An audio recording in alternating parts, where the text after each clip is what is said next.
Good afternoon, everybody.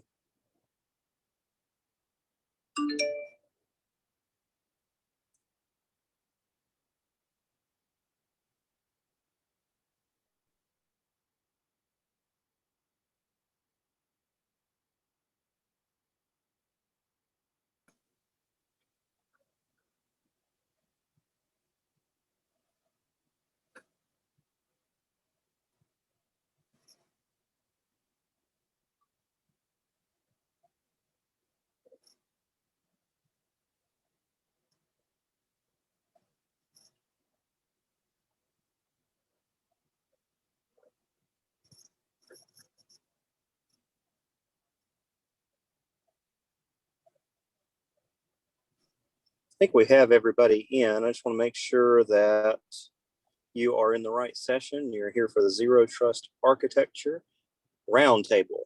That means no presentations. Everybody gets to talk. Everybody can talk. Everybody should talk.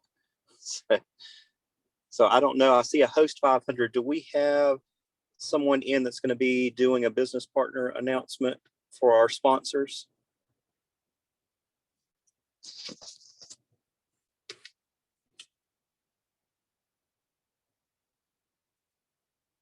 If not, then we will go ahead and get started. So again, this is definitely a roundtable. So for those of you that feel like it, you can cam up. That way we can all see each other like we would if we were in a true round environment, if you'd like. Thank you. That's awesome. Nobody ever listens. This is too good. So I'll start off just with the Zero Trust Architecture and kick off. I looked it up. Again, this was brought up as an item, I think, because it's the new buzzword, just like cloud and everything else. So ZTA or Zero Trust Architecture. There is actually, and I'll probably be pasting in some stuff. I'm on my phone on one, and so I'll post in a link here just in case everybody wants to read a NIST document, because that's the most fun you can have on an afternoon. So there's a NIST document. Actually, there is an article. Zero Trust is basically the change over from the traditional network to the fact that people are using enterprise, non-enterprise, they're on-prem, they're in the cloud. And I'm no expert in any of the products that are really using it. We are using Duo multi-factor authentication, and we've tinkered around with some of the options, like turning on, internal RDP connections require Duo. If you're logging in as a local admin, things like that. So I'll open it up. Is there anybody that's passionate about Zero Trust that wants to talk about what you've got going on? I'm definitely reading through and seeing there's a lot of trends that vendors are proposing this, and if you're doing an upgrade, it might be a good opportunity to start implementing products that can do that. So in true roundtable fashion, I'll let somebody else speak to this or ask questions of others.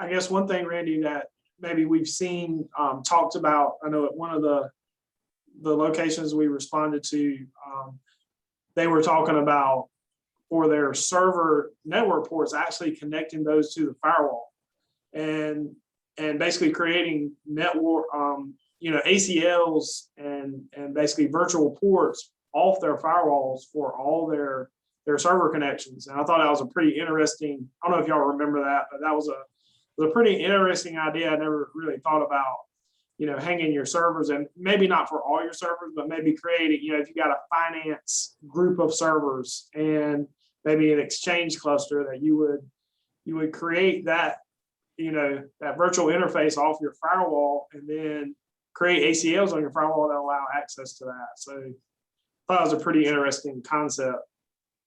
Seems like a lot of work too, though. Yeah, and in looking through the Zero Trust, I definitely see that's one of the concepts is breaking down the typical inside versus outside, and just saying everything inside is trusted. Now, an interesting thing is, and I know I've looked at it a long time ago, and I was happy to see that the NIST article referenced it, but it's about the Jericho Forum back in 2004, which was the idea of deperimeterization. So I like it because it kind of gets into the concept that the DMZ is dead. Just like, y'all know my opinion on VPNs. But the DMZ as well is that, everything should have either some type of additional segmentation for your on-prem. Let's do this just because I'm interested. This was a session that was or a roundtable that was requested. I guess I'll word it this way. How many of you are here to learn more about ZTA because you don't know that much about it? I'm just trying to get an idea if that's the 90%. Okay. Somebody's got to be so somebody's got to be an expert, but or else we can all just read so interested to hear. I'm getting a lot of that. Gary Kuntz wouldn't happen to be on because he brought this up at a Zoom meeting I was on. Let's see. Gary's here. Thank you, Gary. You like ZTA? Come on now, join in. Tell us what y'all are doing in Forsyth. We know you got it already implemented. I'm here to learn, man. Trying to figure out the best and most economical way to get to borderless networks. Yep. Well, I'll tell you, we started flipping our internal network to external, lots of things that don't cost money.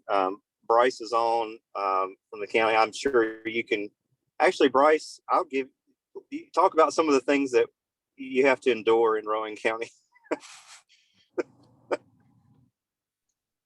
Working for Randy is one of them.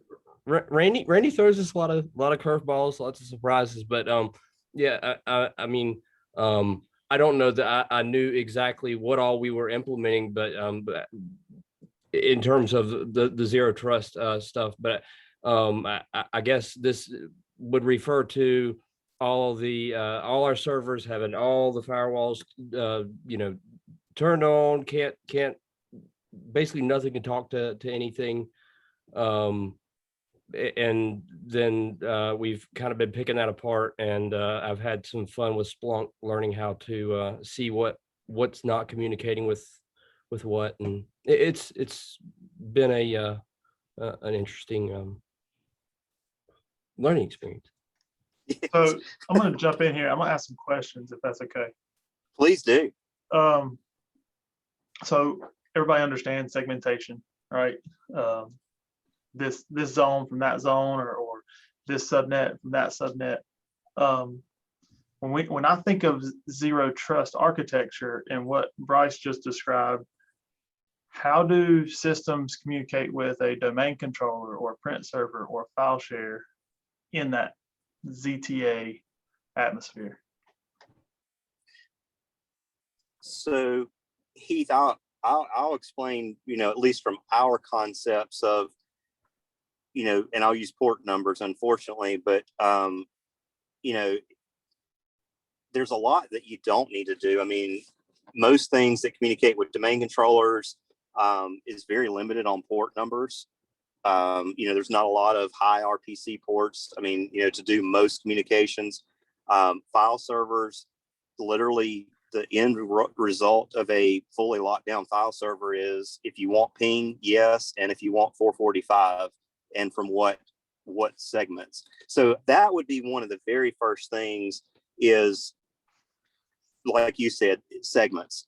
If you don't have segments to begin with, it's going to be really hard to break things apart and have those rules and make logically defined boundaries, unless there's going to be tools out there that really just follow all that. And I think that's what we could see. And actually, Gary, I'm going to since you said the acronyms, you get to define those. This is roundtable, man. No, go ahead and finish your thoughts. You was answering. I didn't want to interrupt you. Oh no, you go ahead. And I'll go ahead and throw this out there. When I was talking about firewalls, I mean, there's a lot more to it, and I'm sure that Randy's explained all that. But I mean, in terms of the firewall, I've been amazed at what all we've been able to accomplish with just Windows firewall and just making everything not available, which is what Randy's describing. And then there's other network segmentation that you've done as well. Yeah, and Heath, to your question, and to Randy's point as well. I mean, I think ZTA or Zero Trust is one of those deals. It's kind of like cloud. It's a little bit hard to define, and it's different to a lot of people.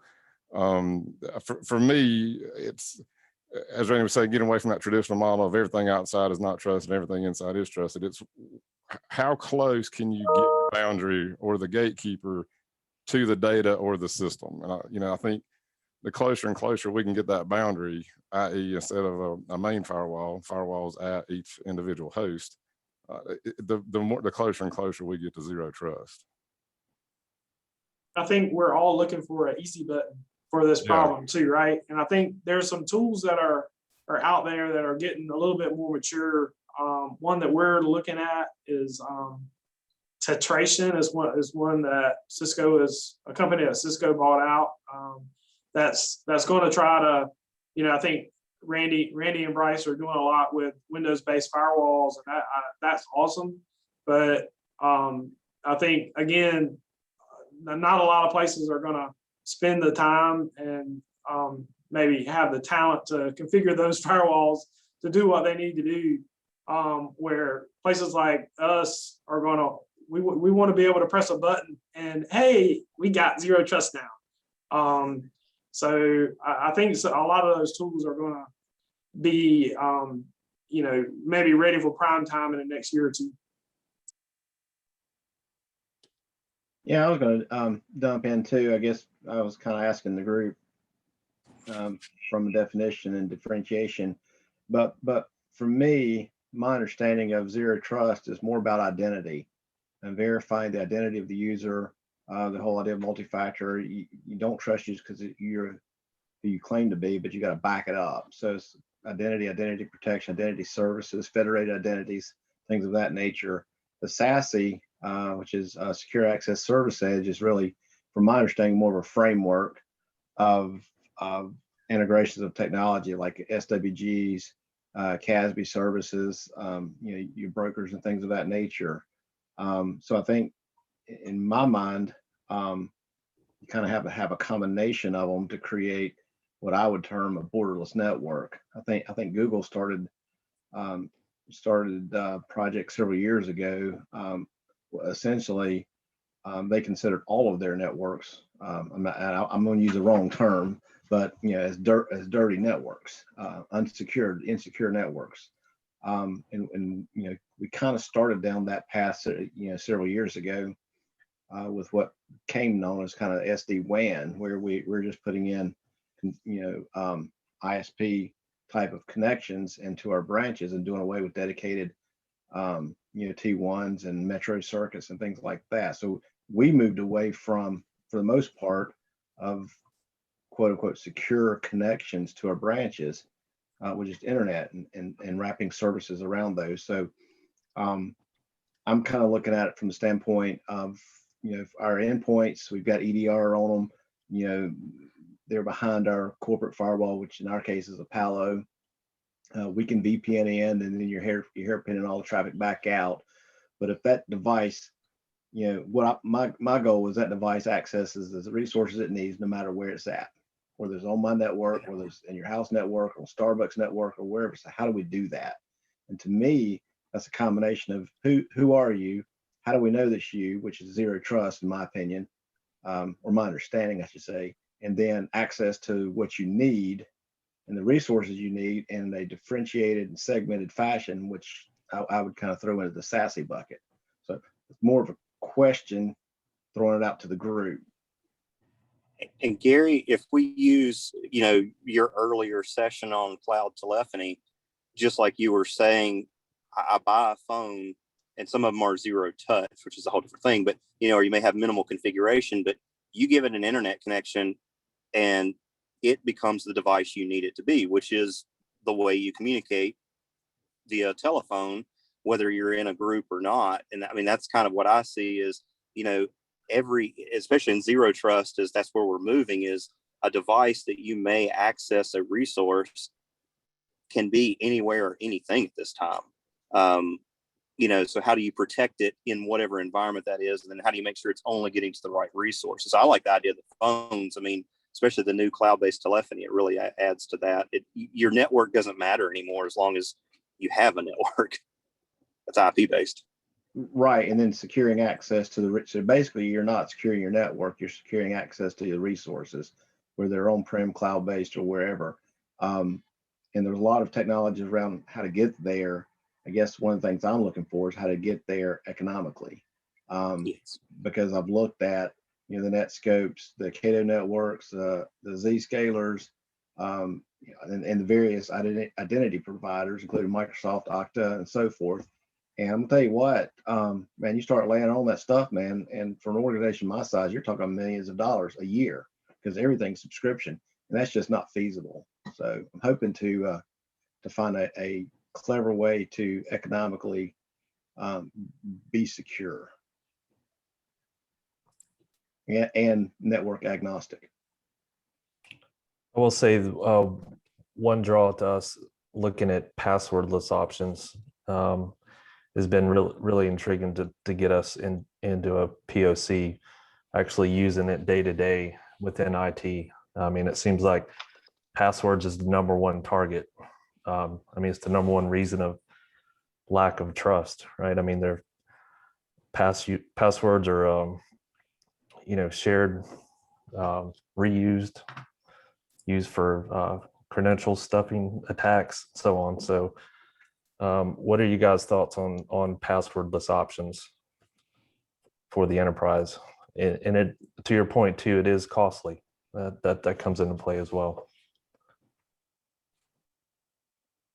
Yeah, I would probably leave it more open from the standpoint that I need to know you are who you say you are, how you get there. I don't really care. So if it's a combination of blood type, retina scans, passwords, and pins, as long as I know you who you say you are, it doesn't matter how you get there. Does it have to be passwordless per se? Right. But I do agree with that. I took notes from the earlier session, and I've already added that to my bookmarks for the hyper stuff to look up. Yeah. And Hyper, I mean, you have your own certificate services, your PKI infrastructure. So that certificate is actually downloaded to your device. When you log in, it validates your fingerprint or your face. So that's other proof that you are who you say you are. And I'd say, the password, I was looking at the NIST Gov site, basically zero trust is it says right now that the review team is looking at letters of interest that were submitted in response to the Federal Register notice. So, the vendors are basically trying to figure out, look at all the federal procurement. So they're trying to figure out how this even looks. And there was some stuff from Okta and Duo, and the whole concept that you're going to have devices that are actually secure. Say it's an Android phone or an iPhone or a device that has like a security enclave, you authenticate to it via biometric. However, and then because it has a certificate, you're allowing it to pass through, okay, well, you've authenticated to the device has a certificate, it's right. not compromised. So therefore I'm going to trust that, you're passwordless. Now, the thing I got into, and I just realized in looking at some of this ZTA, is we're using Duo multi-factor, and we were paying, I bumped it up to the $6 a month from the $3 a month per user. And there were a couple features I was looking at with it that really were related to just IP ranges. But then in further looking, it was like, oh, that being double the amount of money gave us the device health check, which I wasn't even looking at the time. But see, as we're going into this year, to Gary's point, it costs twice as much. And so we couldn't get our full deployment. So next year I'm dropping back to the $3 a month plan. So it's like and I said it in one of the earlier sessions, and I really do mean it. It's like everybody wants to nickel and dime all these feature sets as you're building forward. And I've never seen anything like it. Especially in the security world, it's like you can't really fully secure. You used to think, and I'm thinking way back, it's like, oh, I've got a Cisco firewall. an ASA or a PIX, that's everything I need in my security environment aside from antivirus. And now it's just turned into so many levels. So I think ZTA is just, and there is a statement in here that this is from the NIST article. It is unlikely that any significant enterprise can migrate to a zero trust in a single technology refresh cycle. And I think that sums it up. I mean, it's not one thing. It's a full framework. So Gary, I was going to ask, whenever you talk about authentication to the user, so we use Cisco ICE for our wireless authentication, and we're working towards wired authentication. Would that get us somewhere close to a ZTA environment?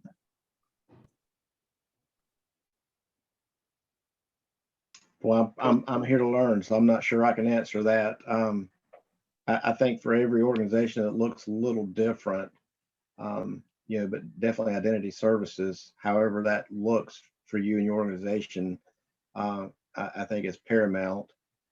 And then, you know, like I said, the flip side for me is that anytime, anywhere, any device kind of access, like the phones, as long as I have internet, it works, but it still secures getting into my stuff with my numbers. I want my endpoints to be the exact same way. I don't care where you are. And that's kind of got pushed forward. You know, we was already working on that, but it got accelerated with the you know, teleworking piece for us. So I'm not, you know, I'd rather let somebody else jump in because I really don't have a yes or no answer for you, Heath. I know one thing we have not done, implemented, you know, traditional NAC, sheerly due to the expense of it. So we dump all of our guest wireless out of Spectrum internet circuit that I don't protect, and I don't care. And there's a warning up that you're on your own. What we're finding out is a lot of business, you know, can occur on that because we're using a lot of SaaS services. So the authentication is at the application level, and the network, how you get there really doesn't matter anymore. And so I'm really trying to take that model and move throughout my organization where I'm going to consider all my connections, you know, insecure or dirty, but I want to secure the, you know, the communications pathways. And Heath, let me ask you this. I'll read this statement that I grabbed a few comments out of that NIST document, so nobody has to read the full thing. Zero trust assumes that there is no implicit trust granted to assets or user accounts based solely on their physical or network location, i.e. LAN versus internet. So I guess the question is, if in your environment where you're authenticating to a wireless network, what is the next level of resources that those individuals are accessing? And can those same resources be accessed outside of that particular wireless network? I think where Zero Trust is wanting to go is that those resources can be accessed regardless of the network. I mean, it's not just your secured wireless LAN, but if you are on a Starbucks connection, you know, are there ways to do that?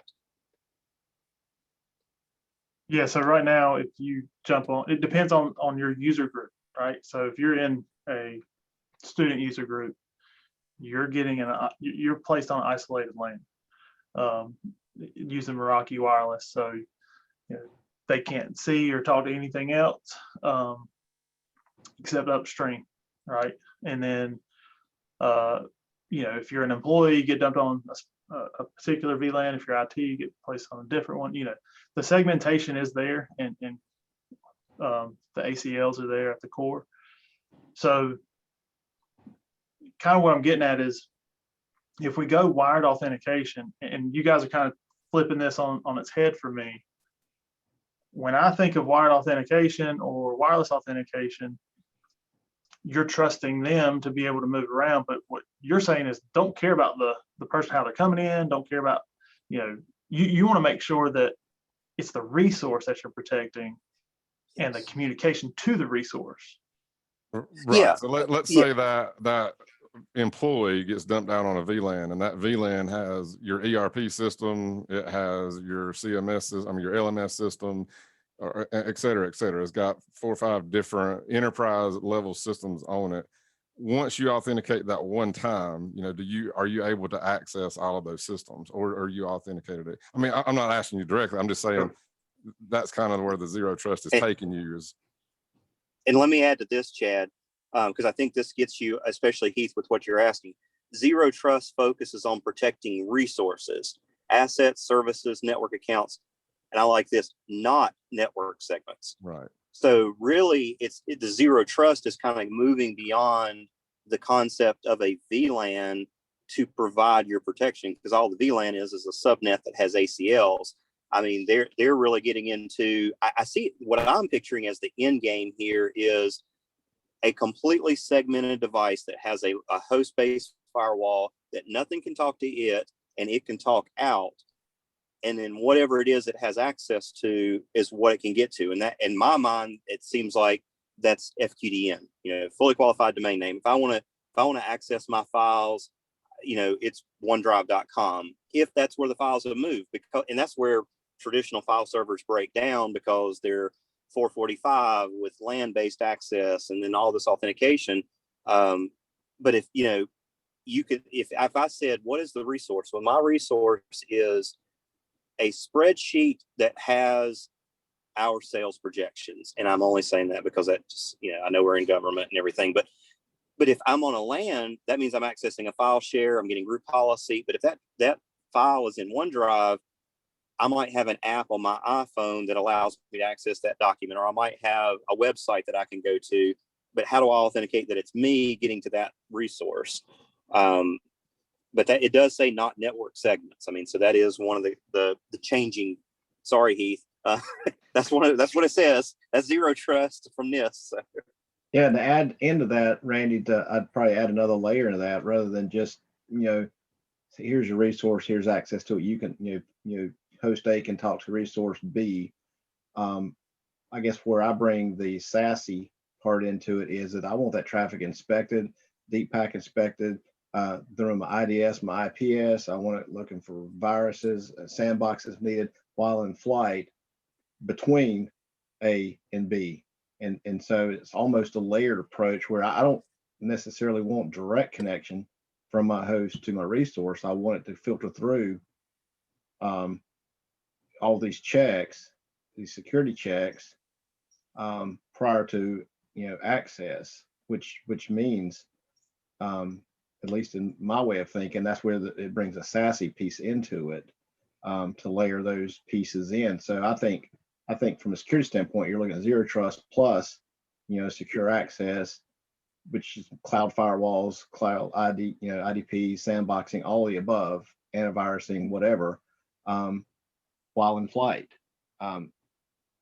So it kind of complicates it a little more, in my opinion, and trying to figure out how to get there on a budget, I find challenging. Let me Randy, mention too, like when you're, we have a policy right now, if you're inside the LAN, you don't get prompted for multi-factor for authentication to Office 365. But if you log in from home or somewhere outside the network, then you get prompted for that additional factor. And, with that paragraph you're reading off, Randy, does that change our train of thought now? I mean, you're requiring that everywhere now, right? I mean, regardless of where Yes. you're at. That's a sentence I had copied out. This includes MFA for access to some or all enterprise resources, and it does not matter where you're at in the perimeter. I mean, your physical location no longer has an impact. Yeah, and it was always that balance between usability and security, and it definitely involves more training for the end users to get them comfortable. Hopefully they're already doing it at home on their Google account and so on already to some degree, but that's one of the findings in that NIST document. There's a whole section related to user adoption, and then what is the process? How does it impact the user's workflow? And so all this is based on, you can't completely change everything about how the user interfaces. I mean, we can do it now. We do it in IT. I mean, and Bryce can tell you about that. I mean, as IT, we don't even have access to other people's file shares. We have to log in through a different method, and all that. So, I mean, for a limited group accessing everybody's resources, but if you're just HR trying to access your own documents, I mean, you can't run them through the ringer every time. Yeah, that was kind of one of my questions, is like how, if it's if it's the resource every single time, does it, you authenticate every single time you need to access whatever resource, or do you have some type of controller, for lack of a better term, that then authenticates, okay, says you're part of this group that authenticates to 7 different services, and we'll hold that credential for 4 hours or 2 hours or an hour? Like, because if you're starting to say, okay, you need to authenticate against every resource that you touch, I mean, yeah, you're asking the users to log in 50 times, 100 times a day or more, depending on what they're doing. Randy, what's the Hey, Cloudflare product that we're front-ending WebESC with now? that's actually, and Cloudflare is trying to do it. And I know Gary mentioned cloud firewall. I really think that concept is really where it's probably going to go is, can you utilize a product that can stand in front of your resource, whether it's on-prem or not? And so, yeah, we're using Cloudflare Teams, which basically is saying, okay, we have a FQDN. It would have normally been accessed internally, but now it doesn't matter if we take that resource and move it to an Azure VM or rehost it. We're going to get to it the exact same way. And to what was just mentioned about that, on page 49, it talks about one of the studies can predict how ZTA affects end user experiences, the work done on the use of MFA in enterprises and security fatigue. So it's all talking about security fatigue as a phenomenon wherein end users are confronted with so many security policies and challenges that it begins to impact their productivity in a negative way. So, ZTA's, at least the framework, is trying to address it. It doesn't mean that we know how to do it and not fatigue them, but yeah. And it depends on the environment too. I mean, for example, in an Active Directory environment where you're using Kerberos protocol, let's say, I mean, when you log in, you send your request to the authentication server, you get a ticket granting ticket. And then once you finally get your service ticket, then every single resource you try to hit, that resource does verify your identity via that service ticket back to the authentication server. So it's kind of happening in the background. You're not necessarily having to type anything in. So it does depend on the environment that you're operating in. I mean, obviously that would be different for all web-based type services that are external to your environment.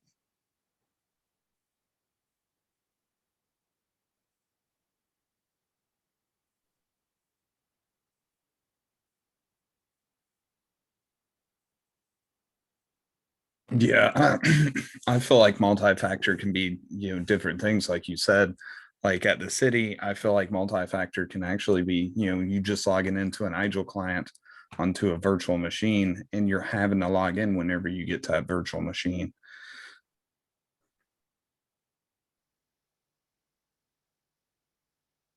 Yeah, I think that's where there had been some debate on some really just getting into the weeds with the CGIS policies as it related. And I think the timing issue became one of them. Is like, well, yeah, for how long does it last? I mean, so it's all risk based. I think we'll definitely see more, especially with it having this new name of ZTA, that vendors are going to start bundling it in. I mean, like I said, Bryce mentioned Cloudflare. I mean, everybody's implementing MFA, and it seems like MFA seems to be, and I see Gary, talk about single sign-on, everybody trying to figure out, the IDP SAML type authentication. That's just another play, and, it's always going to be an extra add-on to get more. I guess a question for the group is, are you looking at any refreshes where, I mean, we've heard cloud all the time, and I'm sure to get more, but I mean, have you heard about Zero Trust being used as part of the sales pitch to be more secure, or is it, we just catching this really early on the front end? No, FortiClient's already, or FortiNet is already pitching it. I mean, they pitched SD-WAN a few months ago, and now they're pitching the heck out of Zero Trust for sure. Gotcha. And I think with your statement, and the reason why we're all here is to try and figure out what do we really need to be looking for. And clearly the NIST guidance at this time is really very open. I mean, it's still just a wide open field. And so everybody's trying to use it with refresh cycles. And I mean, I think the pandemic to Gary's point, really helped because everybody all of a sudden switched gears, and now you're working at home. You're either maybe letting people use their own devices. There were supply chain shortages. So, hey, if you've got a computer, or do we let you load the remote desktop client? Not RDP, but whatever it may be that's not RDP, because I know Scott's on here. So, Hey, talking about refreshes, one thing we have not talked about is we do technology refreshes and software refreshes, but we need to do some user refreshes. I think that solves some of our problems. yeah, and retirement is such a long refresh cycle. It's like it's 30 years. I think for everybody's benefit, don't you think 5 years and we recycle everybody? I think so. Yeah. Gary, I think you just moved from the sheriff title to the dictator title when you start pushing people out of jobs. No. We're just saying a 5-year retirement cycle that you're put in your 5 years, and hey, look, us older people are, getting slower. We're forgetting stuff. Everything I do it has to be at least 7 years of maintenance on it or more. So I make it to retirement before it's into life. So that's why everybody's pushing for the documentation all of a sudden.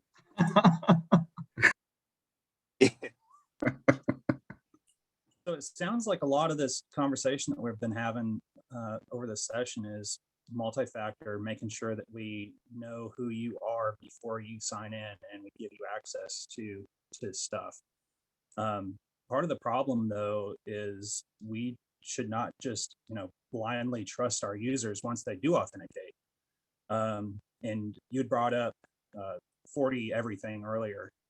We've been looking at 40 Authenticator, and it does role-based access controls. So if I sign in, it gives me access to what I need as whatever department that I'm in.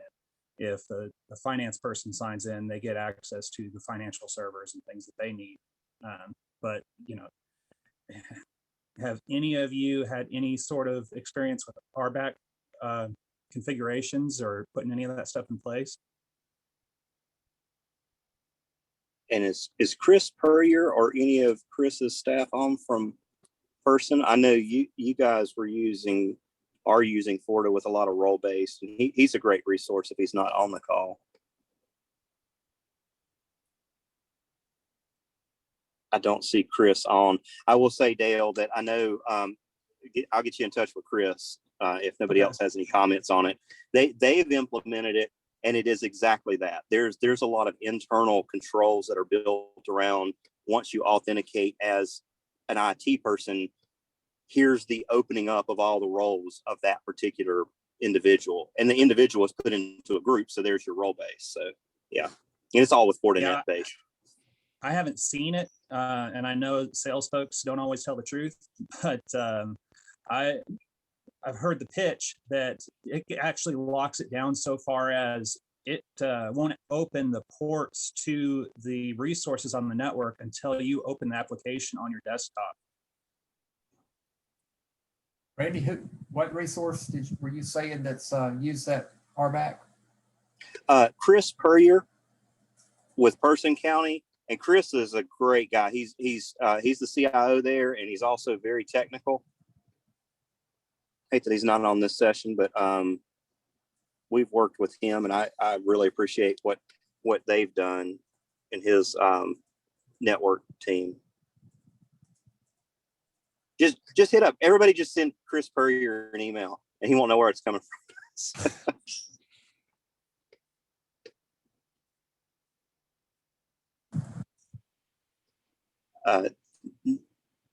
Nidra, I'm not sure what Dale, what was the name of the Forta? Because I know Forta has like Forta everything. What is the name of their platform? It's real hard. It's called 40 Authenticator. Okay.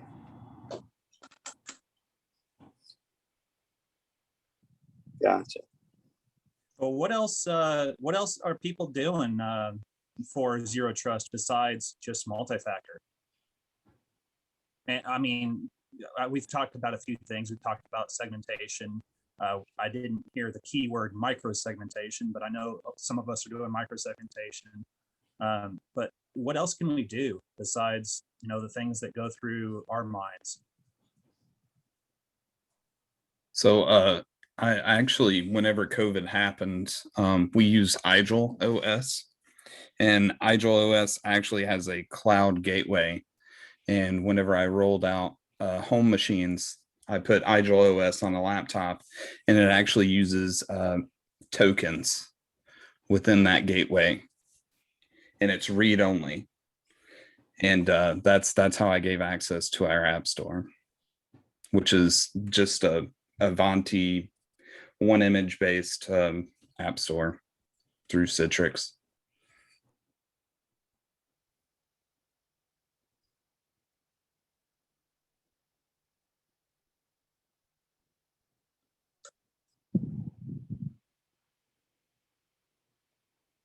Dale, Sounds like we're- what are you thinking about using? I mean, do you have anything on the horizon? I mean, yeah, ZTA using microsegmentation is definitely there. And that could be within the data center, or basically breaking down those large segments. I think our next initiative towards locking stuff down is going to be RBAC. We haven't started that yet. We've got some quotes that are probably far expired, but it's in our budget. And I believe that'll be the next thing. Two things we're really focusing on. Well, I guess that's kind of the next thing we're looking to roll out. But the other biggest part of our security that we're looking at is user training, which is huge.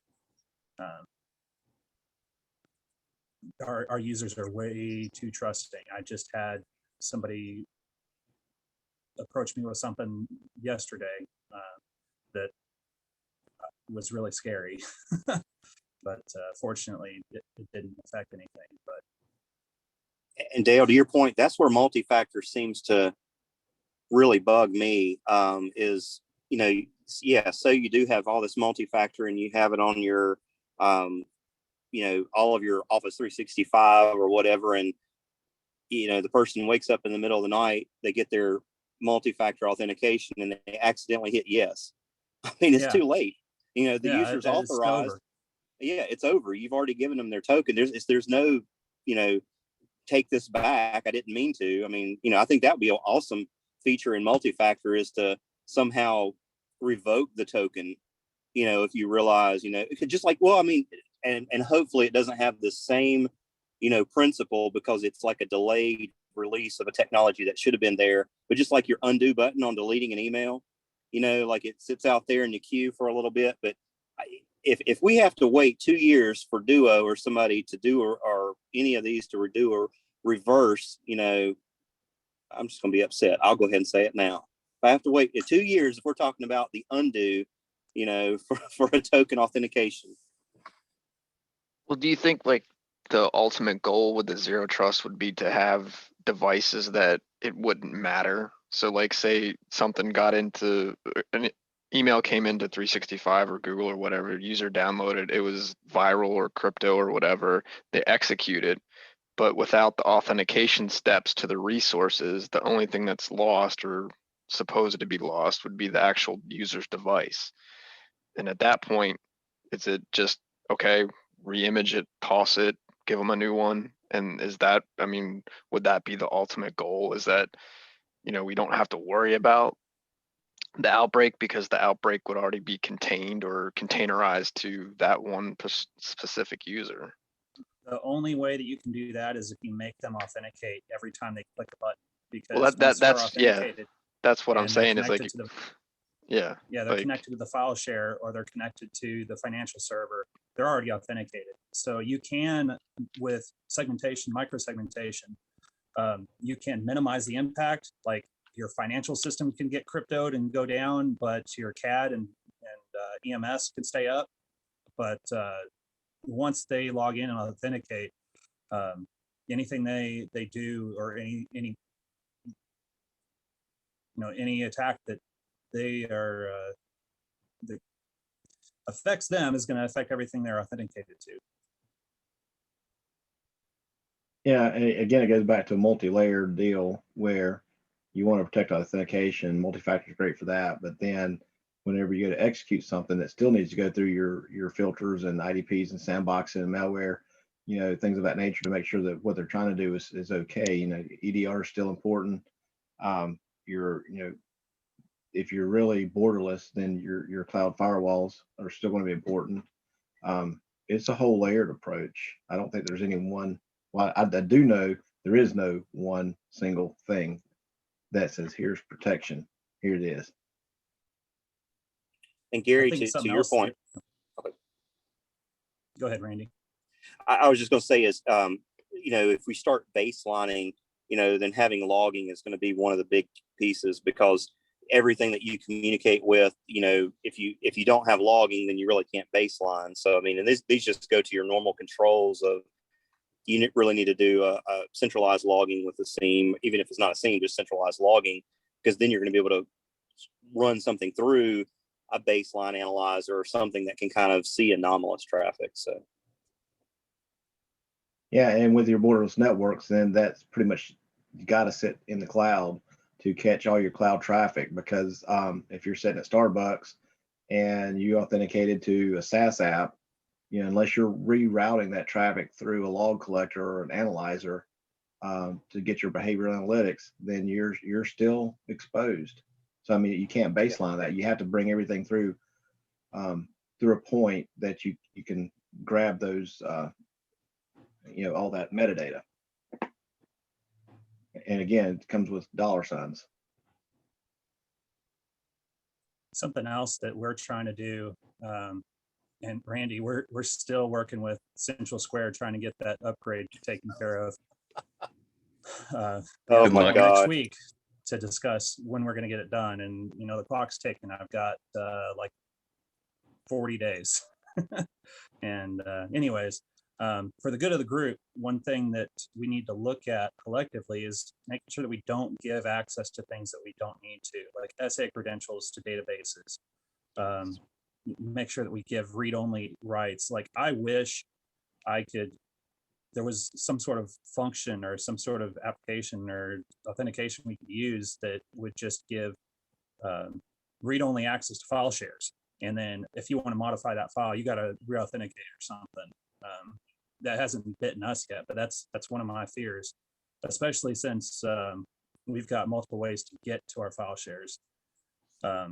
With people working from home, we've got our old SSL VPN that people can access and get to their file shares from their home computer, and that scares me to death. We did turn it off because the particular VPN model that we had a security breach, and it wasn't a day later we had people screaming at us, "Oh, why can't I get to my files?" So it's tough. Yeah, just so everybody knows, if anybody's going to change Central Square's security posture, it's going to be Dale. Dale's giving them the stiff arm and holding them to a lot. All you're wanting to do, Dale, is upgrade to a new OS. It's like they're just being so big of a pain in the whole thing. Yeah, we tried that here. It doesn't work we've been very working well. on this for 2 years. Hey, that's what I'm saying. If anybody's going to do it, Dale's going to do it. He's got all the momentum to make them change. So just stand behind we'll Dale. see. He'll get it done.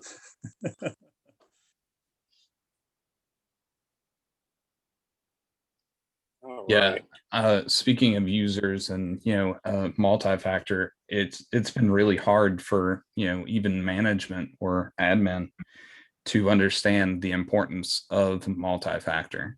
And you bring up teaching the user, it sometimes it's even hard to tell them not to click a phishing email.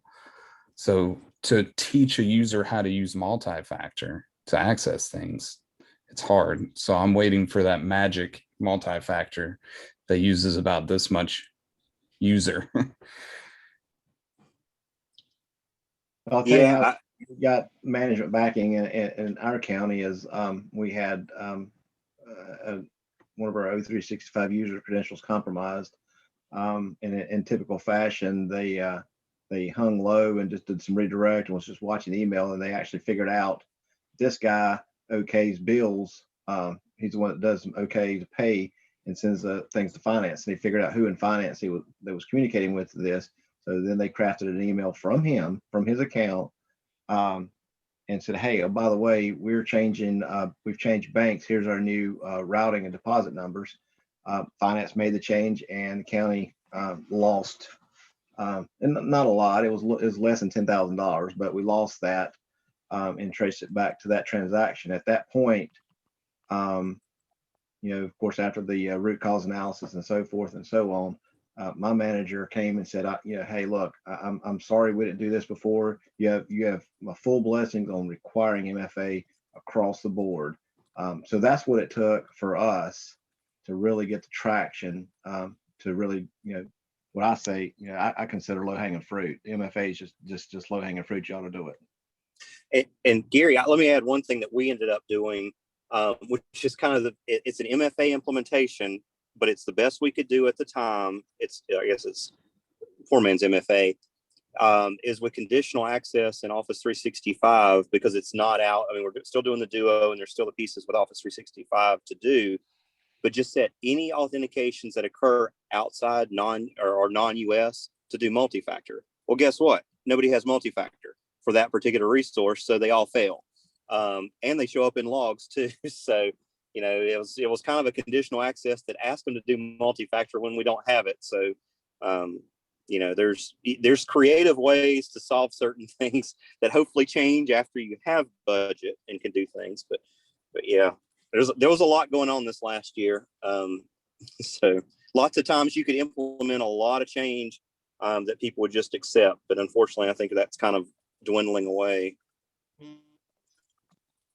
To your point about ease of implementing the two-factor, we've been doing Duo, and I've really been impressed with it. I mean, I haven't seen a lot of the others, but I mean, it seems to work with about everything. And as we've implemented it, we've had very little kickback. And I mean, I figured we'd have more than we have, and it's gone very smoothly. Yeah, we've been using Duo here too, for a while, or since the pandemic started, and same thing. We kind of laid it out that this is the easiest way to convince the users, using this is going to be the easiest way to authenticate against our VPN, and really didn't tell them that there was another choice. And I mean, aside from some technical issues with the push notifications, we haven't really had too many problems with that. But we've also used the YubiKeys as well.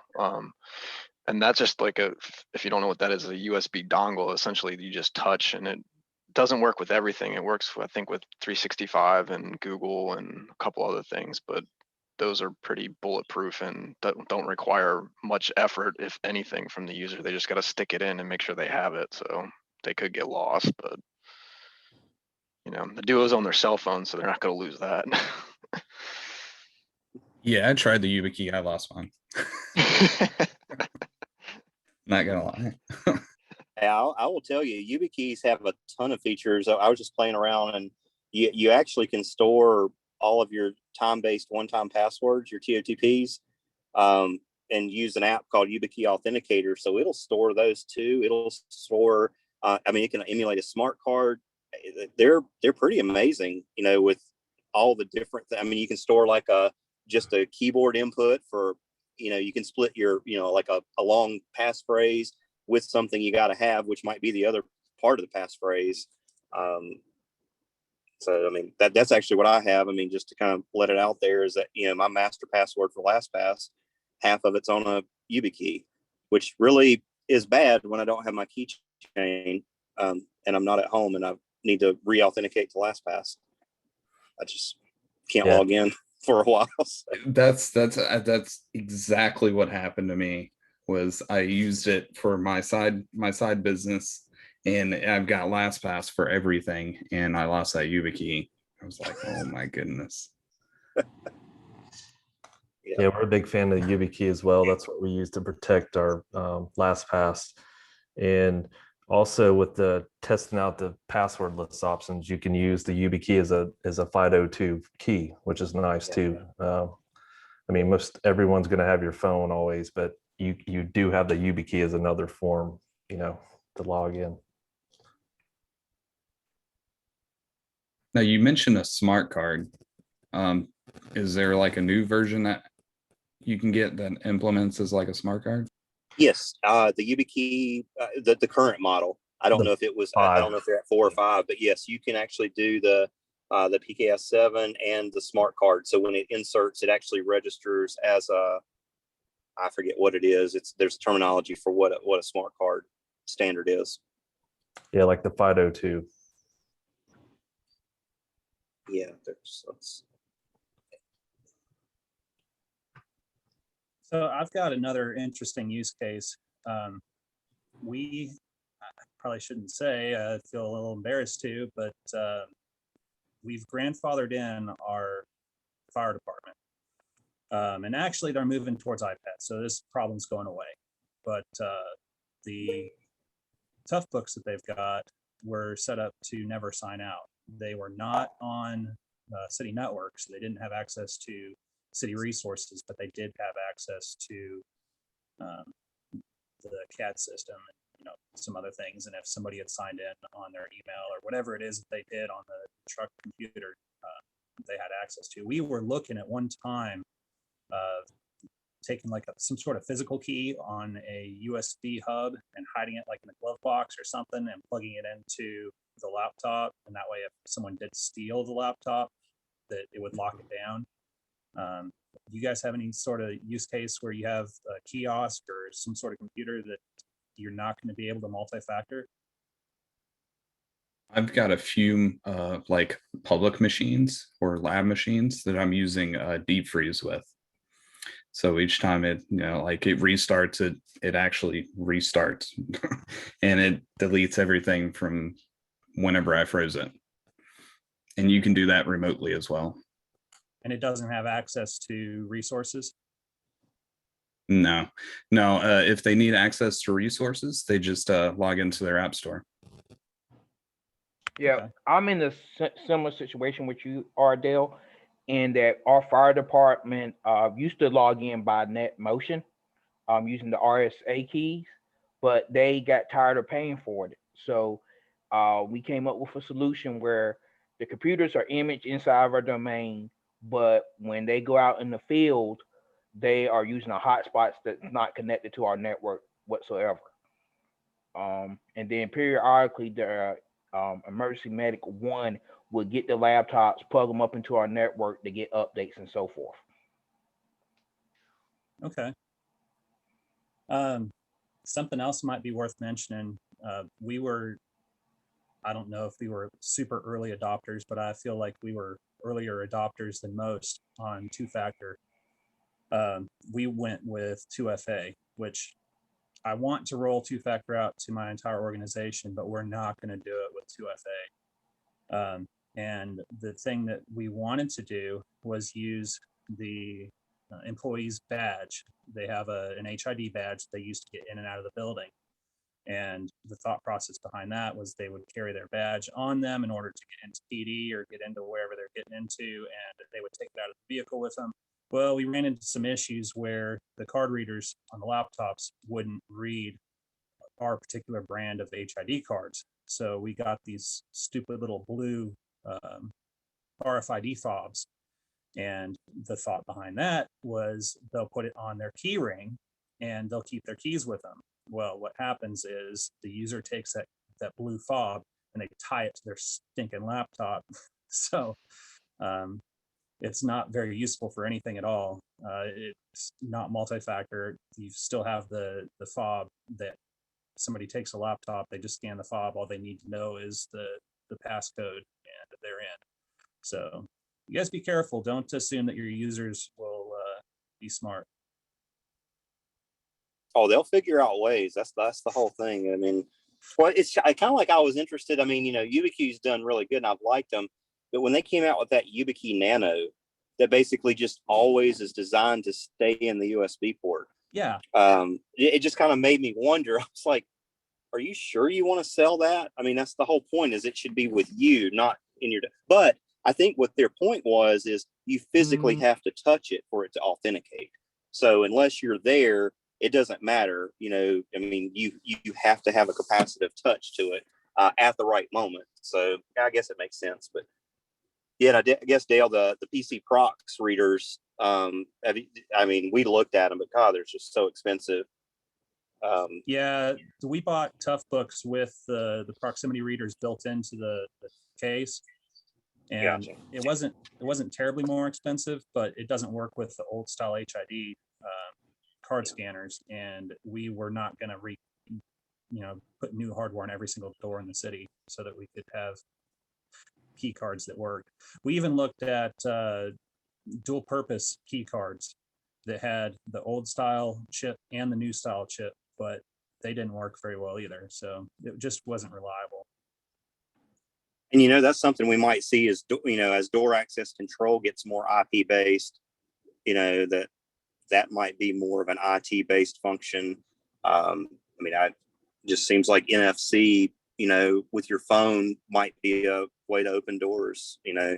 Yep. I mean, it's going to come from all angles. Yeah, Ubiquity's got the solution, but I think we're waiting on the app to be released or something, you know. Yeah. Is they use NFC.